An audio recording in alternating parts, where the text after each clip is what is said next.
This video is sponsored by Captaincon. You can check them out at captaincon.com, and we'll have more info later in the video. What's up, folks? Welcome back to TacticalTortoise. My name is Trevi, and since we just got a huge update to the game of Warhammer 40k in the new Arks of Omen release, I think it's time for a new faction tier list. Now, as always with these tier lists, we're going to be going through and ranking every faction in Warhammer 40k by power level, but first, a few caveats. Number one is that we're right at the beginning of the season, and this one's way different from the previous format, and we don't have much data to go on. So unlike last season when I was able to sort of extrapolate power level based on previous results, we have very little to look at right now. So most of this tier list is going to be gut feeling. With that in mind, I wholeheartedly reserve the right to be proven totally wrong in a couple of weeks once we start getting GT results in. Next up, I'm looking at factions based on their total contribution to the metagame, not just their independent ability to perform. While it's a little bit tougher in Arks of Omen since the allied rules are a little bit stricter than they were previously, sometimes factions do get a little bit of a bump thanks to their interaction with other factions through ally mechanics. And lastly, I think an important thing to keep in mind is that wherever your favorite faction gets put on this tier list, I'm not saying that they have no chance of winning or that they're totally unplayable garbage or something like that. As we've seen recently, the power scale of 40k is compressed to a point where basically every faction has a chance of doing well at a GT level and probably winning at an RTT level. So even if your faction is rated around the bottom or not where you think it should be, I'm not saying that it can't win at all. I'm just saying that it's a little bit tougher than if you were taking a faction at the top of the list. And always, if you like my content, please drop a like on the video and a subscribe on the channel. It really helps me out and lets me know what kind of content you like so I can make more of it. Now, before we talk about the tier list proper, we do have to drop a quick word from our sponsor, Captaincon. Captaincon is a 3-day gaming convention held in Warwick, Rhode Island, February 3rd through 5th. It is a holistic tabletop gaming convention and includes events for a vast number of tabletop games, including War Machine, Infinity, Breachstorm, Age of Sigmar, and most excitingly, Warhammer 40k. This includes a 64-player GT that will be run using all the new Arks of Omen rules, including the new Astra Militarum Codex, which a lot of events have not been allowing yet. If you're a fan of classic gaming conventions, Captaincon is the place for you. It has board and miniature games running 24 hours a day from the Friday of the event all the way through Sunday, and you even get points that you can use to redeem for prizes the more you participate in events, visit vendors, and just play in open play areas. They have a huge board game library to take advantage of and RPGs running throughout the entire weekend, so even if you're not on that tournament grind, there's a ton to do. Captaincon has been a huge part of my life ever since it launched, and I'm excited to have them on the channel as a sponsor once again. I'll be there myself, working and running games for my game, Breachstorm, as well as streaming the 40k GT, so you can come swing by, hang out with me, or tune in to the coverage of the event on this very YouTube channel to watch the action starting on Saturday. So get your tickets today at captaincon.com, and I'll see you in Rhode Island in February. And with that, let's jump into the tier list. And we'll go bottom up this time, starting with the D tier factions. Beginning this list, I think, is a faction that suffered the most in the transition to Arks of Omen, that being Death Guard. They did get some nice point breaks going up into the new season, but the loss of Armor of Contempt was one of the key defensive pieces that was keeping the faction together. And unfortunately, without getting too many huge buffs in terms of the missions and secondaries, although they did get a little bit of a bump on secondaries, that doesn't help them too much. A similar thing happened to Grey Knights, who, in addition to losing Armor of Contempt, while they did go down some points, actually received a nerf to one of their most played secondaries. While I think both these factions certainly have some play and are very lethal in the fight phase, getting to that fight phase is going to be a little bit tougher for them now that their infantry take that much more damage from small arms fire. Next up in the D tier, we have a faction that, in my opinion, has dramatically fallen from grace, that being Necrons. Necrons were dominant for a little bit in the Nephilim season thanks to some insane secondaries and just the utility of the entire army being both core and objective secured, with some exceptions. The big benefit here is they could use the Silent King to buff a bunch of unaffiliated units from a different sub-faction, run them up the table, and trade inexpensive units to get secondary objective points. Now, that game plan is still viable, but significantly depowered, since you can no longer take the classic combo of Eternal Conquerors and Relentlessly Expansionist if you want the Eternal Conquerors effect. Unfortunately, Eternal Conquerors is significantly worse than taking the Nylok subfaction, because that just gives you a bunch of additional benefits on top of the objective secured that Nylok also brings you. They also saw a nerf to some of those secondary objectives, meaning that that massive score that they could tick up is a little bit tougher. Now, Necrons suffer pretty heavily from a change to how detachments are built in Arks of Omen. Necrons relied very heavily on the Silent King, not only to score out some of their secondaries, but also, like I said before, supercharge those combat units. And unfortunately, with the new Arks of Omen detachment locking your army into a single detachment build, and Necrons having a restriction against taking multiple subfactions in a single detachment, you can no longer take the Silent King in a Necron army outside of a Saracen detachment. While Saracen isn't the worst subfaction ever, it's certainly not as good as having your entire army be objective secured, so you lose access to one of the most important force multipliers that the faction was relying on previously. While I still think that their game plan of scoring a bunch of points on secondaries and stealing primary objectives from you is going to be solid, especially with some of the points break they got, I do think it's going to be a lot less consistent, and their ability to deal damage has been hindered significantly. I do wonder, I guess, if some of the armies of renown are going to see some play now that the classic build has been nerfed. Next up on the list, we have the faction that was probably hammered the most by nerfs coming into the Arks of Omen season, that being Tyranids. These guys went from being mostly the top dogs through most of the previous season to having a lot of their potential game plans being removed wholesale. There are some Tyranid lists that are still viable, but nerfs to key secondary objectives, especially Psychic Interrogation, is going to make it very difficult to score those. And to make matters worse, some of the faction secondaries were also nerfed, despite the fact that they weren't really taken to begin with. I do think there are going to be some viable Tyranid builds that'll see a little bit of success. There are some Hormagon Swarms and potentially big monster match lists that still have some play, but compared to the power level of the faction in the Nephilim season, Tyranids have been reduced dramatically. Moving on to C tier, we have some more Xenos races. This is the Orks. Wasn't really sure where to put this faction, to be honest. Orks have some decent secondaries, and they have a lot of good pressure. But given that not too much change between the Nephilim and Arks of Omen season for Orks, they got a few points breaks and some secondary benefits. I'm not sure that their position in the metagame changes significantly. They are benefited in a big way by the loss of Armor of Contempt, meaning that a lot of their AP1 weapons, namely things like Choppas, can suddenly punch through Space Marine armor with a lot greater efficacy. So that is going to help the faction overall, but whether or not it puts them out of the kind of middling role that they've had in the past still remains to be seen. Another faction that I wasn't really sure where to place is Heretic Astartes. Now, these guys did see a little bit of a nerf from the Arks of Omen detachment ability. They lost the ability to bring Abaddon in a Supreme Command detachment alongside the rest of their army. The big downside here is that it prevents a lot of the previously played archetypes of Chaos Space Marines, such as Emperor's Children plus Abaddon, and at least locks access to that character into a Black Legion army. Black Legion is not the worst sub-faction to play, but certainly not as optimal as people would like. Things like Emperor's Children will still probably be fine, although we did see a significant nerf to the power level of Creations of Bile. I think this faction might be the one that gets hit hardest by the loss of Armor of Contempt, since a lot of their builds relied on super tank units of Chaos Space Marine Terminators that put a lot behind having a 1+ or 0+ save, thanks to a 2+ base save, Armor of Contempt, and potentially light cover on top of that. With the ability to take 4-up saves against even high AP weapons, you could save a lot of those guys before blocking damage with Delightful Agonies, making it more difficult to wound them with Black Rune of Damnation and regenerating them with Pact of Flesh. Now that those Terminators are going to be taking a lot more damage from random chip attacks, I think that game plan is a little bit more inconsistent. Next up, we have Chaos Knights, and these guys mostly, I think, stayed the same. They got a couple quality of life changes to secondary objectives, and again, I do think that the loss of Armor of Contempt for other factions is going to be a very big deal for Chaos Knights, but the fact that the faction is mostly overshadowed by their Imperial Knight brethren, and on the whole gets hammered by opposing secondaries like Bring It Down, while still not having the greatest secondaries of their own, I think is going to keep Chaos Knights down a little bit.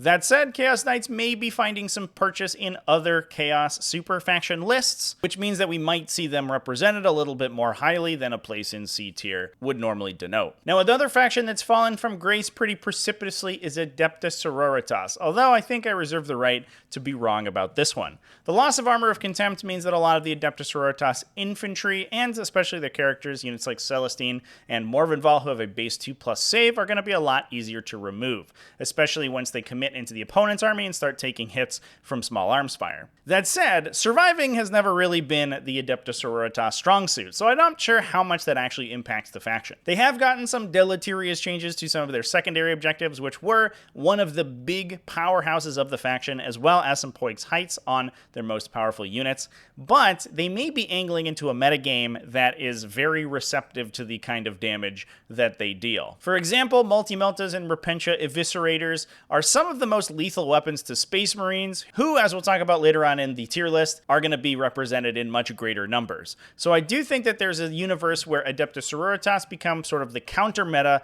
and start knocking down those power armored enemies. Next up, we have Thousand Suns. This is another faction that got really hammered by the loss of Armor of Contempt, since being able to stack it with All is Dust made their base units incredibly difficult to kill. In addition, these guys really liked to ally with demon units. And while that's still possible, the demon units like Tzeentch Flamers that they were allied with did get nerfed a little bit. Overall, the power level of faction is going to be reduced. Whether or not that means that mixed Tzeentch armies become significantly less played, I don't know. They were mathematically the best list in the previous season. I wouldn't be too surprised to see that they still retain their top spot, despite the fact that those big bricks of Scarab Cult Terminators and Rulebook Marines die a lot more easily thanks to that lack of Armor of Contempt. Next up, we're moving to B tier. We're just about middle of the road now. First up, we have Drukhari. This is a faction that was poised to steal the spotlight at the end of the Nephilim season. While they had a low player base, they had a steadily increasing win rate, and especially with their combination with traveling players from Harlequins, Corsairs from Asuryani, and even their inclusion in Ynnari lists, we saw a lot of Drukhari representation at the top tables. The downside here, at least for pure Drukhari, is the new Arks of Omen detachment. It basically requires you to take a mixed sub-faction detachment in a real space raid, rather than taking the multiple free patrols. Those patrols made Drukhari list building extremely flexible, and now they can no longer do that. That also ties up a lot of these slots that Drukhari list often took advantage of, and I think just overall makes the list building a lot harder for the faction. That said, though, this is another faction that benefits from the loss of Armor of Contempt, since they have a lot of AP 1 to 2 weaponry that really punches through power armor a lot better now, so there may be a situation where Drukhari end up being much more powerful than we give them credit for. Next up is probably the most improved faction from Arks of Omen. This is Adeptus Mechanicus. These guys were mathematically in the dumpster at the end of the Nephilim season. Very low play rate and extremely low win rate as well. And that's been reversed, I think, in a pretty big way, giving a lot of the army not only huge points breaks, but also access to some of the most powerful stratagems back, the core keyword on a lot of units, and a 5+ invulnerable save. Not to mention the biggest change that you can make to a faction to buff it in the current environment of the GT format. You gave them a bunch of good secondary objectives. So now if you're spamming things like Iron Strider Ballistari and Skitarii, you're basically paying less for a lot of the benefits that you got from your old Armies of Renown that had rotated out. Whether or not that lets the faction survive a lot of the incoming damage from factions like Space Marines remains to be seen, but I think they'll do okay. Next up, we have a very similar army, this being Leagues of Votann. This is basically the only faction to kind of tacitly preserve Armor of Contempt, given that they have their Void armor on every unit in the Codex. This means that as the metagame changes around the loss of Armor of Contempt and those low AP weapons start to become more popular, Leagues of Votann are going to be incredibly resilient against them.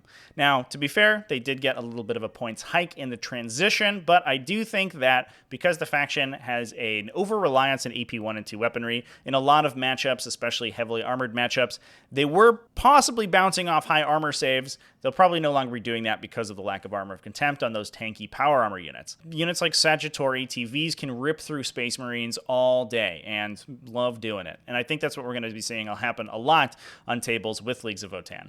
I do think that they've been pigeonholed into a couple very specific builds. I think you're focusing on the faster, lighter units like Sagittors and Harlequin Pioneers, rather than taking the big bricks of Einhir Hearthguard or Berserks. But I think it's still a viable playstyle, and I think it's going to be one that's pretty good coming into the new season. Another faction that was nerfed significantly is Harlequins, which is the next one on the list. These guys lost in a point of invulnerable save on every model in the faction. Now, to be fair, I'm not sure that this has the same impact as people are expecting, and it may be that Harlequins have a much greater win rate because of that. Given the fact that Harlequin units are usually trading with opponents' units by running across the table, scoring secondary objectives, killing what they can, and then usually fire and forget, the fact that Harlequins are easier to kill, I don't think is going to be as big of a deal as people are making it out to be.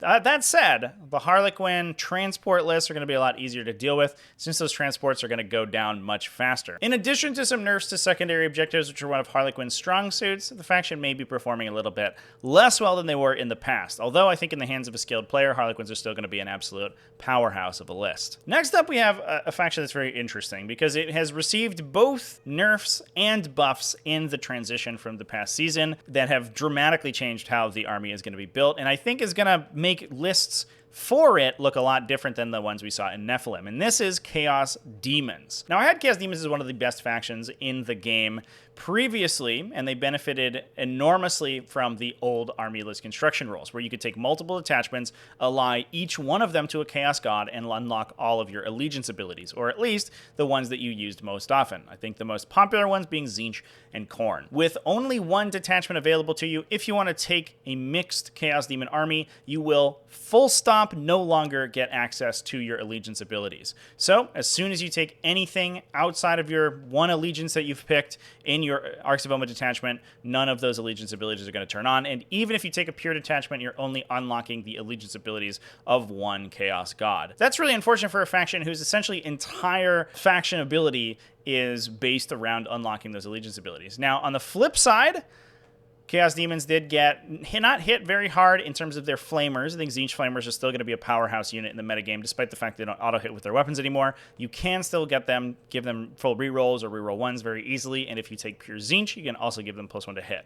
That's going to be pretty strong, and I still think we're going to see 2 to 3 flamer units in most Chaos Demon armies. But they also got huge points breaks elsewhere in the faction. Units like Fleshhounds are going to be incredibly efficient trading units, and especially into a metagame with no Armor of Contempt, that middling AP that a lot of the faction had is going to be absolutely lethal. I'm really interested to see where Chaos Demons end up as we move forward. I do think that they survived relatively unscathed, but the change to how their faction abilities work is going to be very unfortunate for them. Now, speaking of Chaos Demons, let's keep on the theme a little bit as we move to the A tier, and we'll talk about the Chaos Demons Army of Renown, Disciples of Be'lakor. This is a mixed Chaos list that's able to bring both Demons and Chaos Space Marines in a single detachment, a single Arks of Omen detachment, all under the sway of the Dark Master Be'lakor himself. Not only does that mean you get Be'lakor, who is one of the biggest powerhouses in the demon faction, although you do lose the ability to get any other greater demons, which is unfortunate for him, but you also unlock some sweet sub-faction abilities and stratagems for them.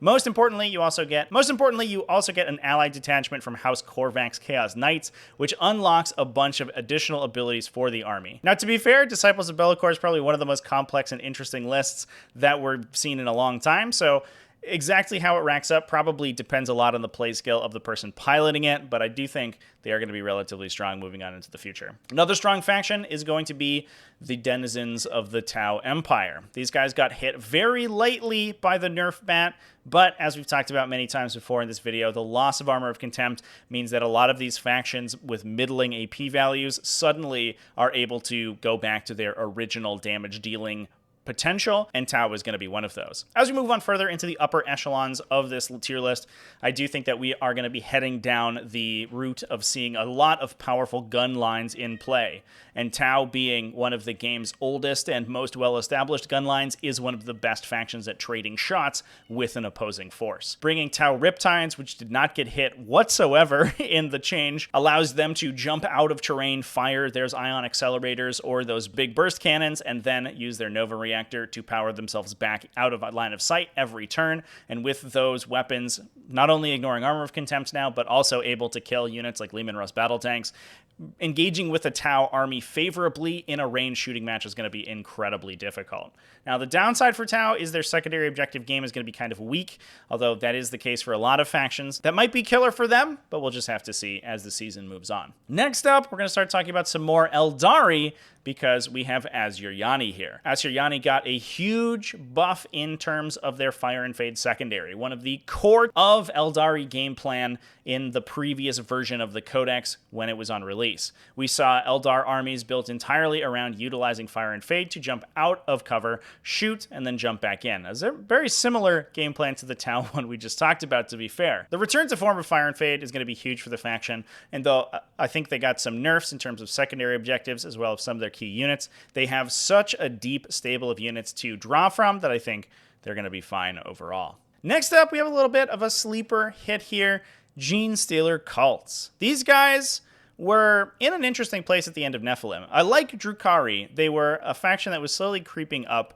in terms of win rate, but were kept down by some of the big dogs of the metagame. Now, without Armor of Contempt around, being a faction that relies very heavily on low AP to mid AP weaponry, these guys are going to be doing a lot more damage against some of those most dangerous armies in the game. In addition, they got a ton of points breaks to things like characters as well as their troops units. Being able to include free special weapons means that the average damage of these little trading units that they're going to be throwing out in the table is dramatically better. On top of that, they also got buffs to their secondary objectives, which means that their game plan is just going to be more consistent than it's ever been. And I think Genestealer Cults are poised to be incredibly strong. We just talked about benefits of playing as Asuryani, and the same goes for Ynnari, who I have here at the top of A. Thanks to the flexibility of the sub-faction and the incredible benefits that it gets, I think Ynnari is generally going to be at least on par with, if not slightly more powerful, than Asuryani proper. Because they have access to units like Harlequin troops, although they are now nerfed, that gives the faction a lot more to play with, and their sub-faction ability of +1 to hit if they lost any units is incredibly strong. Basically, everything I have to say about Ynnari is also true of Eldari, so I'm going to keep this one short, but the change to Fire and Fade was already extremely strong for the faction. On top of that, they already had a very solid game plan and were putting up some insane results at the tail end of the Nephilim season, and not too much has changed. The Webboy Gate has been slightly nerfed, and they've lost the Hidden Path secondary, which is going to be painful to the faction, but I don't think is going to entirely dumpster them. And with that, we'll move on to the top factions in Warhammer 40,000. For this GT season, let's talk about the S-tier factions, starting with, this might be a controversial pick, but in my opinion, it's Imperial Knights. Imperial Knights saw basically no changes in the transition from Nephilim to Arks of Omen. Their points values didn't change, their secondaries also didn't change, which importantly is good because their secondaries are some of the best in the game. I think they are the best now that we've seen the Necron secondaries be nerfed. The other benefit to Imperial Knights is the loss of Armor of Contempt, probably more so for them than any other faction, since they have a relatively low volume of attacks, or at least a low volume of attacking models. Every single time your opponent spikes an armor save and saves out of one of their Melta shots, that's a huge deal for Knights. They also have a lot of AP2 weaponry that they weren't really taking because of the possibility of hitting Space Marines in cover and really bouncing off of those high armor saves. With that not being as much of a consideration, the armory of Imperial Knights has opened up once again, and they are much better at killing Space Marine bodies. Now, I think the reverse is also true, and as I talked about when we were discussing Tau, I think we are heading down to a metagame of gun lines slugging it out with each other. Imperial Knights are one of those gun lines. The downside for them is that they have a heavy reliance on the big, tall Titanic units, which cannot be obscured by obscuring terrain and can oftentimes be laid low before they get to really trade any shots with anyone. So the real question becomes whether or not the benefits that Chaos Knights have of shooting into units that previously had Armor of Contempt and are now able to do significantly more damage to them outweighs the fact that those units are also going to be able to deal a lot of damage to Imperial Knights units. In my opinion, that overall ends up being a relative wash between two gun lines of a similar power level, and Imperial Knights have always been able to deal devastating alpha strikes if they're able to go first. On top of that, the ability to score massive numbers of secondary objective points every turn means the faction, I think, is going to be relatively consistent. Now, speaking of consistency, let's talk about the most consistently represented